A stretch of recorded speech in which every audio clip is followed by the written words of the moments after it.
वृंदावन वा ब्रज म्हणून ओळखले जाते। भारतातील राज्यामध्ये उत्तर प्रदेशातील मथुरा जिल्ह्यातील एक ऐतिहासिक शहर आहे। वैष्णव संप्रदायाचे सर्वात पवित्र स्थान आहे।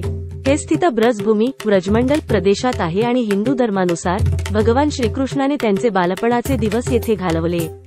हे शहर आग्रा दिल्ली राष्ट्रीय महामार्गावरील NH-44 यमुना नदीच्या तीरावर कृष्णाचे जन्मस्थान मथुरापासून सुमारे 12 किलोमीटर अंतरावर उत्तर पश्चिम दिशेत आहे।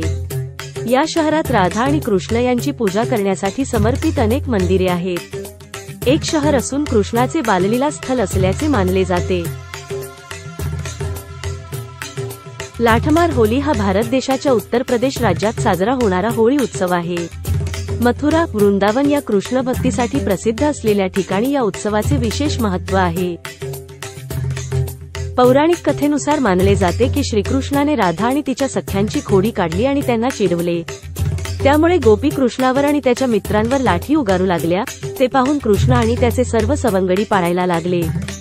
या घटनेची आठवण म्हणून लाठमार होळी साजरी केली जाते। पारंपरिक पोशाखात सजलेल्या महिला हातात जाड लाकडी काठी घेऊन पुरुषांवर उगारतात आणि त्याचा मार टाळण्यासाठी पुरुष गावभर धावत सुटतात। ढाल हातात घेऊन स्वतःला वाचविण्याचा प्रयत्न करतात।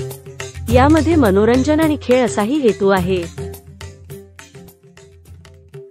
वसंत पंचमी पासून हा उत्सव सुरू होत असून पुढे सुमारे 40 दिवस याचे आयोजन असते। प्रत्येक मंदिरात आणि छोट्या गावांमध्ये लोक विविध प्रकारे या उत्सवाचा आनंद घेतात। होळीच्या आदल्या दिवशी नंदगाव बरसाना मथुरा या उत्तर प्रदेशमधील छोट्या गावांमध्ये हा सण साजरा होतो। लाठ म्हणजे लाकडाची एक जाडसर काठी। बरसाना येथील राधा राणी मंदिरात याची सुरुवात होते। आठवडाभर चालणा या सोहळ्यात लोक नृत्य संगीत आणि एकमेकांना रंग लावण्याचा आनंद घेतात। थंडाई पेय नावाचे एक विशेष पेय या निमित्ताने प्यायले जाते। द्वारकाधीश मंदिरातून यानिमित्त कृष्णाची विशेष पालखी निघते आणि याची मिरवणूक प्रसिद्ध आहे। विशेषतः होळीच्या वेळी लाठमार होळी लाडू होळी आणि चड्डी होळी यासह या प्रदेशात होळीचे विविध प्रकार खेळले जात असल्याने या प्रदेशातील उत्सवांना एक वेगळा रंग प्राप्त होतो। यावर्षी ते मार्च 17 ते मार्च 26 या कालावधीत होणार आहेत। यापैकी एका दिवशी वृंदावनातील लोक आणि पर्यटक फुलवाली होळी खेळतील।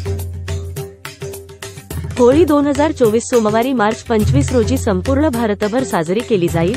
रंगाली होळीचा उत्सव साजरा केला जाईल, जिथे लोक आनंदाने एकमेकांवर रंग लावतात। या उत्साही उत्सवापूर्वी होलिका दहन मार्च 24 रोजी साजरा केला जातो, जो बोनफायर आणि पारंपरिक विधींना समर्पित आहे।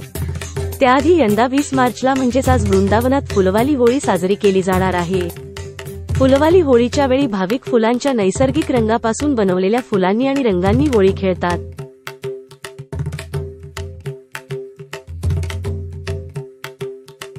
फुलो की होळी खूप लोकप्रिय आहे आणि भारत आणि परदेशातील पर्यटक आणि यात्रेकरूंना मोठ्या संख्येने आकर्षित करते।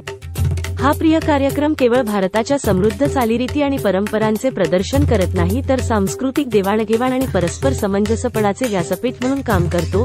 विविधतेमध्ये एकतेला प्रोत्साहन देतो। दोलायमान फुलांनी सजलेला हा मोहक उत्सव वृंदावनातील बांके बिहारी मंदिरात होळीच्या भव्य उत्सवापूर्वी होतो। मंदिरात भाविक एकत्र जमतात, जेथे हवा फुलांच्या सुगंधी वर्षावने भरलेली असते, एक पवित्र देखावा चिन्हांकित करते। येथे भगवान कृष्णाचे प्रतिनिधित्व करणारे मंदिराचे पुजारी भक्तांवर रंगीबेरंगी फुलांचा वर्षाव करतात। वृंदावनच्या फुलवाली होळीशी संबंधित आख्यायिकेनुसार राधा भगवान कृष्णावर रागावली होती, कारण तो तिला बऱ्याच काळापासून भेटला नव्हता।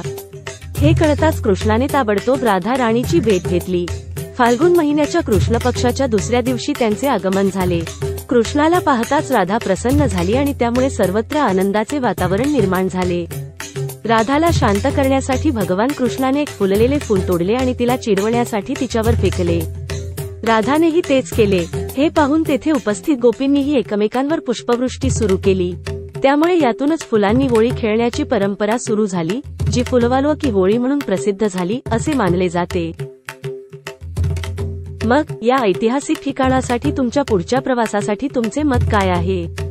कृपया पुढील व्हिडिओंसाठी माझ्या चॅनेलला लाईक, शेअर आणि सबस्क्राईब करा। सर्वांना होळीच्या शुभेच्छा। जय श्री कृष्ण। राधे राधे।